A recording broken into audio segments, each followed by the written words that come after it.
Καλημέρα.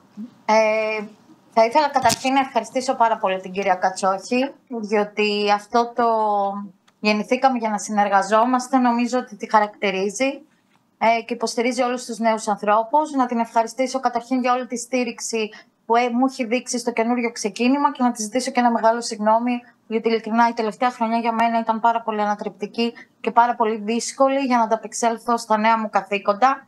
Και γι' αυτό της οφείλω ένα πολύ μεγάλο ευχαριστώ. Η καθημερινότητα μας διδάσκει πλέον ότι γεννηθήκαμε όντως για να συνεργαζόμαστε και μόνο μέσω της συνεργασίας μπορούμε να θέσουμε τα δεδομένα σε μια εποχή που εξατομικευμένη ιατρική στην ογκολογία έχει όλο και περισσότερες απαιτήσεις και φυσικά στο 2025 που είναι μια χρονιά μετά το COVID δύσκολη με πάρα πολλές απαιτήσεις. 130 χρόνια ακτίνες ζωής και θα ξεκινήσουμε με τη διάγνωση και τη θεραπεία του καρκίνου που είναι η καθημερινότητά μας και ξεκινάμε. Ειλικρινά ευχαριστώ και είναι τόσο τιμητική όλη αυτή η πρόσκληση και η στήριξη στο πρόσωπό μου από την κυρία Κατσόχη για να μας μιλήσει για τα 130 χρόνια ακτίνες ζωής και τη βάση και την αρχή της διάγνωσης και θεραπείας στην ογκολογία. Ευχαριστώ πάρα πολύ, Μαρία. Ξέρεις την εκτίμησή μου και αυτό που λες, όντως μ' αρέσει να στηρίζουν νέα άτομα στην προσπάθειά τους. Δεν υπάρχει λόγος για συγγνώμη. Είμαι λοιπόν χαρούμενη που σήμερα αυτή η φωτογραφία που βλέπετε είναι η πρώτη μου φωτογραφία με τεχνητή νοημοσύνη, ακτίνες ζωής, γιατί πραγματικά οι ακτίνες είναι ζωή. Ερχόμαστε από μια σκοτεινή άβυσσο, καταλήγουμε σε μια σκοτεινή άβυσσο, το μεταξύ φωτεινό διάστημα το λέμε ζωή, μας λέει ο Καζαντζάκης. Και η ζωή είναι συνδεδεμένη με το φως που εκπέμπει ο ήλιος μαζί με τη θερμότητα και γι' αυτό και οι πρώτοι άνθρωποι τον έχουν θεοποιήσει. Ο Θεός λοιπόν ήλιος είναι ο φωτοδότης και ο ζωοδότης, η πρώτη πηγή ενέργειας, με τη μορφή φωτονίων και ηλεκτρομαγνητικής ακτινοβολίας που ανιχνεύεται από το ανθρώπινο μάτι και εκλαμβάνεται με την αίσθηση της όρασης. Αυτό που βλέπουμε... Έχω ένα σημαδάκι. Τέλος πάντων, δεν πειράζει. Αυτό που βλέπουμε στην εικόνα είναι ότι η αντίληψη του ορατού φωτός αποτελεί ένα τμήμα της όλης ηλεκτρομαγνητικής ακτινοβολίας. Το φάσμα του φωτός είναι πολύ πιο ευρύ, με διαφορετικά μήκη κύματος. Και βέβαια οι υπόλοιποι τύποι ακτινοβολίας δεν είναι ορατοί στο ανθρώπινο μάτι και περιλαμβάνει τις υπέρυθρες, οι οποίες συνδέονται με τη θερμότητα, τις υπεριώδεις, τις ακτίνες της αριστερά, την μη ιοντίζουσα ακτινοβολία, ράδιο, ραδιοκύματα, μικροκύματα και όλα αυτά, κινητή τηλεφωνία, και δεξιά τις ιοντίζουσες όπως είναι ακτίνες Χ, η Γ, που έχουν ακόμα μικρότερα μήκη κύματος και αποτελούν μορφές, όπως είπα, ιοντίζουσας ακτινοβολίας. Για να έχουμε κάποια στιγμή, το 1879, τον πρώτο ηλεκτρικό λαμπτήρα και να έχουμε λοιπόν τεχνητό φως και τον μαγικό σωλήνα, όπως βλέπετε στην εικόνα του Κόλιτζ, το οποίο σημαίνει, αναρωτιέται εδώ πέρα αυτός που έκανε την αφίσα, τι μπορεί να προσφέρει στην ανθρωπότητα αυτός ο μαγικός σωλήνας. Και η εξέλιξη και τα πειράματα που έγιναν στη συνέχεια οδήγησαν τη νύχτα της 8ης Νοεμβρίου του 1895 τον Ρόντγκεν να ανακαλύψει τα πρώτα στοιχεία ύπαρξης ενός άλλου είδους ακτίνων και μάλιστα δημοσιεύτηκε στο Physikalische Medizinische Gesellschaft eine neue Art von Strahlen, ένα νέο είδος ακτίνων, που αυτές οι ακτίνες έκαναν ορατό, όπως βλέπετε στο χέρι της συζύγου του, και να γίνει η μόδα της εποχής, και μάλιστα τότε έκανε ορατή τη μάστιγα της εποχής που ήταν η φυματίωση, και βέβαια και άλλα πράγματα όπως ήταν θραύσματα στα σώματα των στρατιωτών κτλ.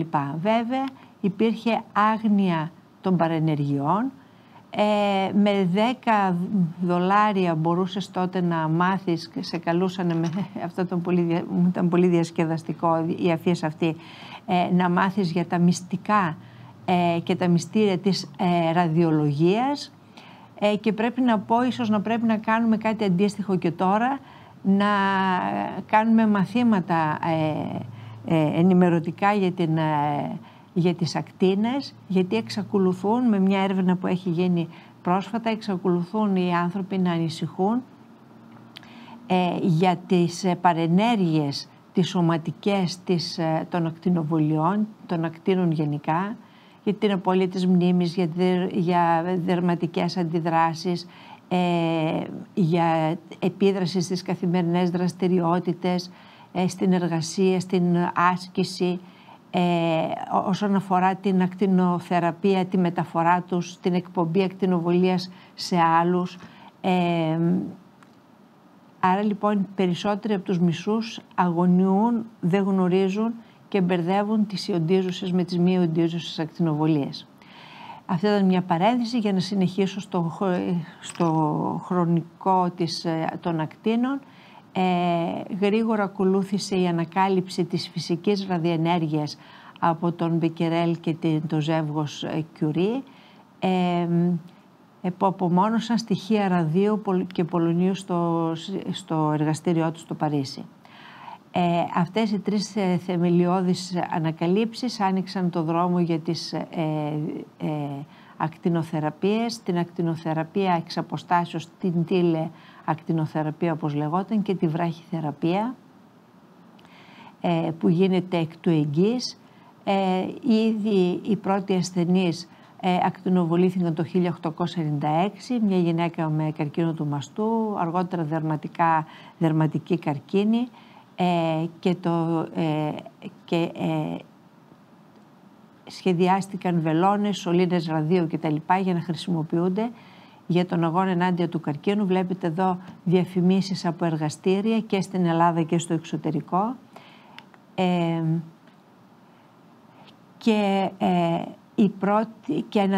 Και αρχίσαμε όμως σιγά σιγά από το 1906 μέχρι να βλέπουμε την ακτινοευαισθησία των διαφόρων κυττάρων και των ιστών, μέχρι το 1928 όταν δημιουργήθηκε η πρώτη Διεθνής Επιτροπή Ακτινοπροστασίας για να αντιμετωπίζει τα μεγάλα ερωτήματα και να βάλει τα όρια της ακτινοπροστασίας, τους κανόνες της ακτινοπροστασίας με τη μέτρηση της ακτινοβολίας και την... Τι κάνω τώρα που ήθελα να πάω λίγο πίσω, δεν έχει σημασία, και το μετρητή Γκάιγκερ. Το 1948 εγκαταστάθηκε στο Χάμιλτον του Καναδά η πρώτη μονάδα τηλεκοβαλτίου πλέον, η κοινώς λεγόμενη ειρηνική βόμβα, και η οποία εκπέμπει μια δέσμη φωτονίων με μια ενέργεια 1,2, και με αυτό αρχίσαμε να έχουμε ακτινοθεραπείες με 45 έως και 60 γκρέι, να έχουμε θεραπευτικές, να το πω έτσι, δόσεις ακτινοβολίας με τις επιπτώσεις βέβαια τις οποίες είχαμε, αλλά παρόλα αυτά να ανεβάσει το ποσοστά επιτυχίας της θεραπείας του καρκίνου πάνω από 50%.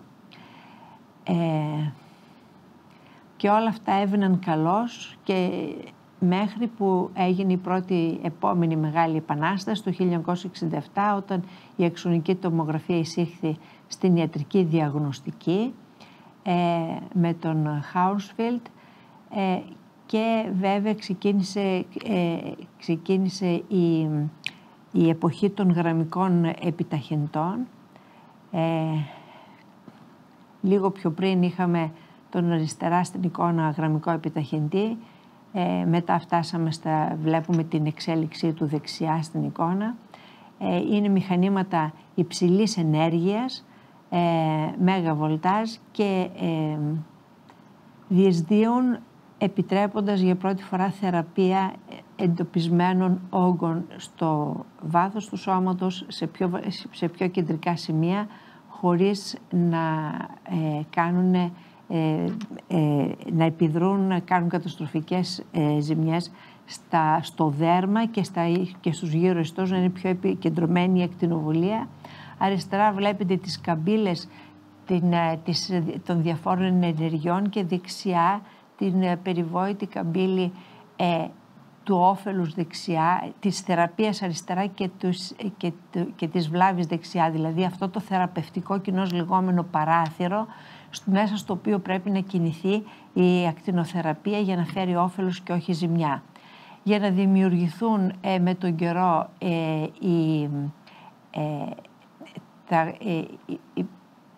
τα όρια μέσα στα οποία επιτρέπεται να ακτινοβοληθεί κάποιο όργανο. Κάθε όργανο έχει τελείως διαφορετικά επιτρεπτά όρια ακτινοβόλησης, μέσα στα οποία κινούμαστε για να είναι ασφαλής η θεραπεία μας. Και μετά την εφεύρεση του Τέσλα του ηλεκτρομαγνητισμού, το 1977 η ομάδα του Πίτερ Μάνσφιλντ κατάφερε να δώσει τις πρώτες εικόνες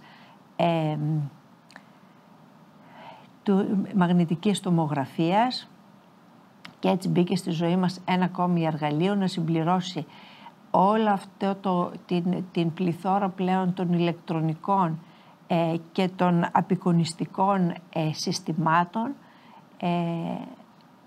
διατήρησης, συντήρησης, παραγωγής, μεταφοράς εικόνας και όλα αυτά να υποφεληθούν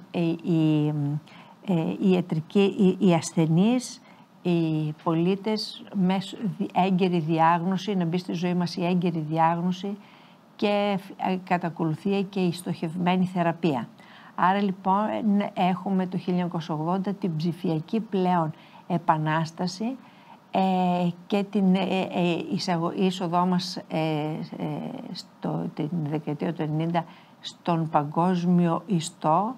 Η μετάβαση λοιπόν από την αναλογική μηχανική τεχνολογία στην ψηφιακή ήταν μια πολύ μεγάλη αλλαγή στη ζωή μας, την οποία είχε σαν φυσικό επακόλουθο την τεχνητή νοημοσύνη, η οποία είναι η νέα μας καθημερινότητα. Για να έχουμε το 1980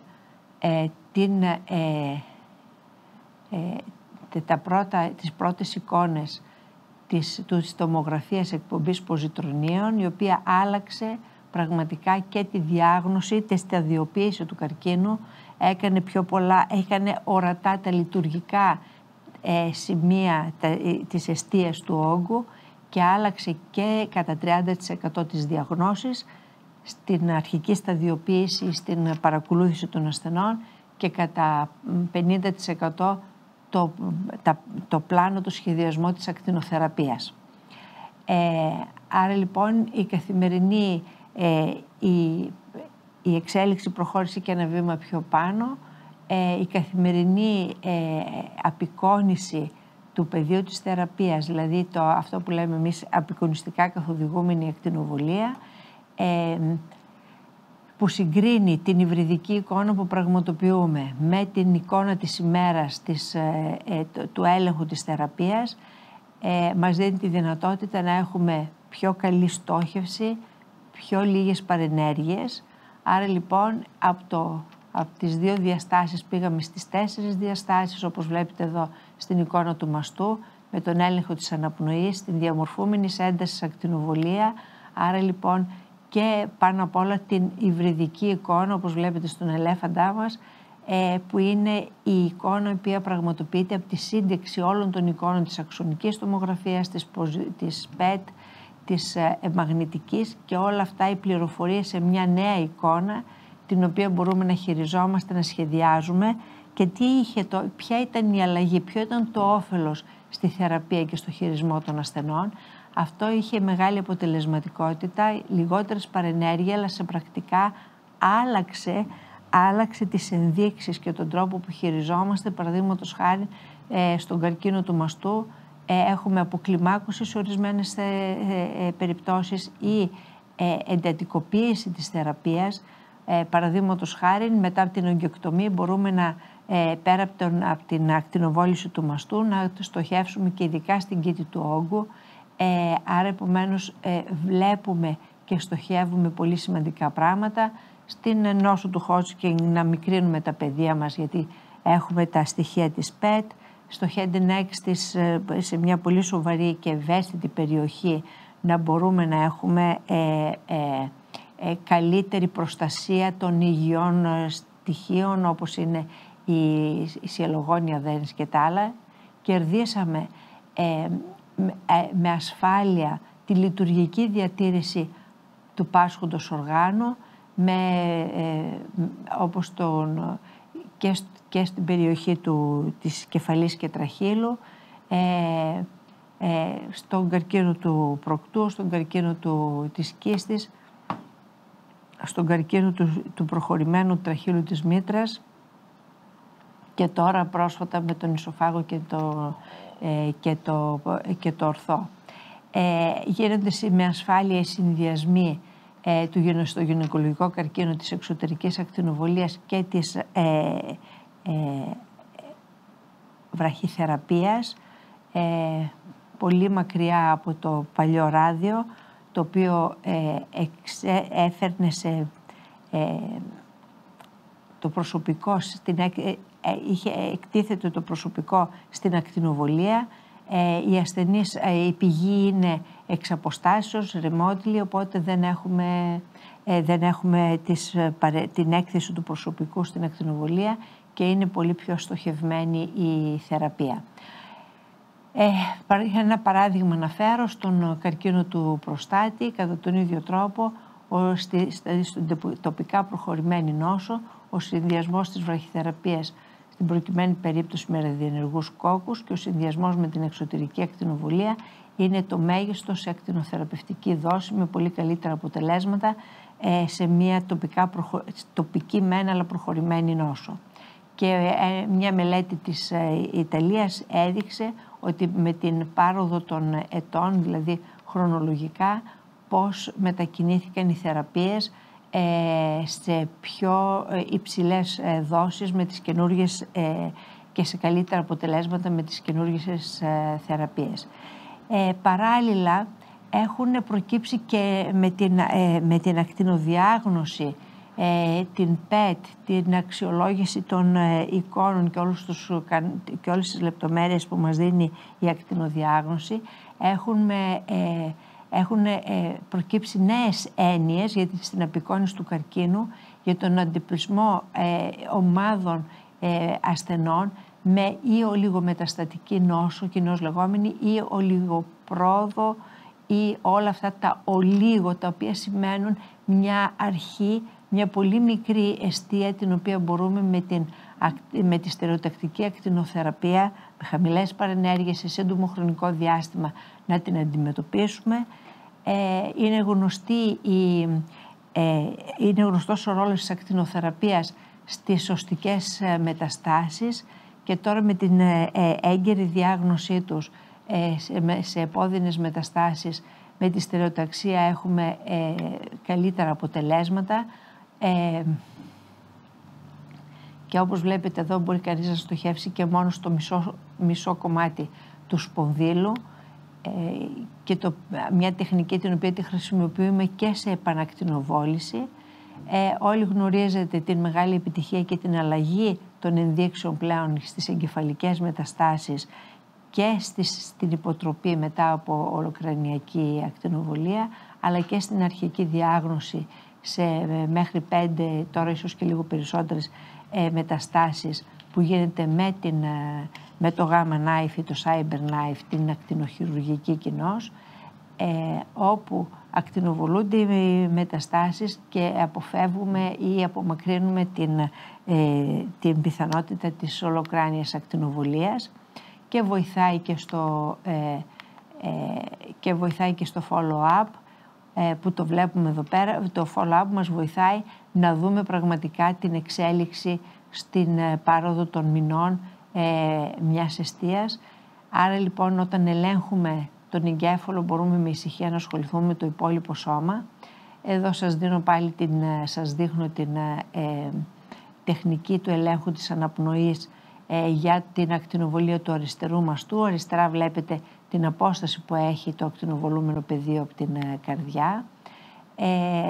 Έχουμε προχωρήσει στο θέμα της, και είναι η νέα μας καθημερινότητα, και θα υπάρχει ειδική ομιλία γι' αυτό από την Θεοφανό την Ρήγα, της τοποθέτησης και της κινητοποίησης του ασθενή με το αποτύπωμα της επιφάνειας του σώματος του ασθενή πλέον, και χρησιμοποιείται για στερεοταξία, όπως παραδείγματος χάρη εδώ πέρα σε ένα μονήριο όζο του πνεύμονα, και εδώ βλέπετε και το αντίστοιχο follow-up.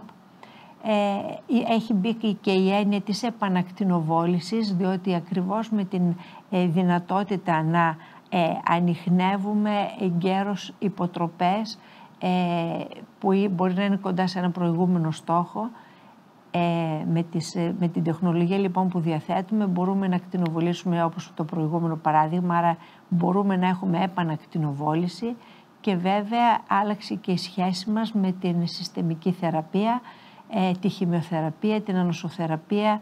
Έχουμε μάθει την συνέργεια που υπάρχει με την ανοσοθεραπεία και το abscombal effect, δηλαδή την αλληλεπίδραση. Άρα λοιπόν αυτό το οποίο έχουμε ακόμα μπροστά μας και έχει αρχίσει να γίνεται καθημερινότητα, ελπίζουμε να το έχουμε και εμείς σύντομα, είναι να παρακολουθούμε και ειδικά στο χώρο της κοιλιάς να θεραπεύουμε με καθοδήγηση όχι πλέον αξονικού τομογράφου αλλά μαγνητικού τομογράφου, και βλέπετε εδώ πέρα μια μετάσταση στον πνεύμονα ή έναν λεμφαδένα. Είναι πλέον διαθέσιμα εμπορικά, αλλά περιμένουμε και για την επιπλέον εξατομίκευση της ακτινοθεραπείας, περιμένουμε νέα βιολογικά χαρακτηριστικά σύμφωνα με τα οποία θα μπορεί να κλιμακώσουμε ή να αποκλιμακώσουμε τη δόση της ακτινοθεραπείας τελείως στοχευμένα για κάθε ασθενή. Το τελευταίο, το οποίο είναι μια κοντά μας, δεν ξέρω πόσο κοντά μας θα είναι η flash ακτινοθεραπεία, υψηλού ρυθμού δόσης θεραπεία. Έρχεται ο ασθενής, σε μια μέρα γίνεται η διάγνωση, ο σχεδιασμός και η θεραπεία. Άρα λοιπόν έχουμε λιγότερες μετακινήσεις, μεγάλη ακρίβεια, καλύτερα αποτελέσματα. Και έτσι λοιπόν, για να κλείνω σιγά σιγά, αξιοποιούμε όλες τις εξελίξεις στον τομέα της απεικόνησης, οι οποίες είναι καθημερινές και πολλές. Θα ακούσουμε και ομιλίες οι οποίες μιλάνε για την αξιολόγηση και για όλα τα νεότερα που έχουν, τα νεότερα δεδομένα που έχουμε στην διάγνωση αλλά και στην παρακολούθηση, συνεκτίμηση της εξέλιξης της θεραπείας. Έχουμε λοιπόν ενσωματώσει την απεικόνηση, την τεχνολογική ανάπτυξη, την τεχνητή νοημοσύνη για υψηλότερες θεραπευτικές δόσεις, χαμηλότερες περιενέργειες.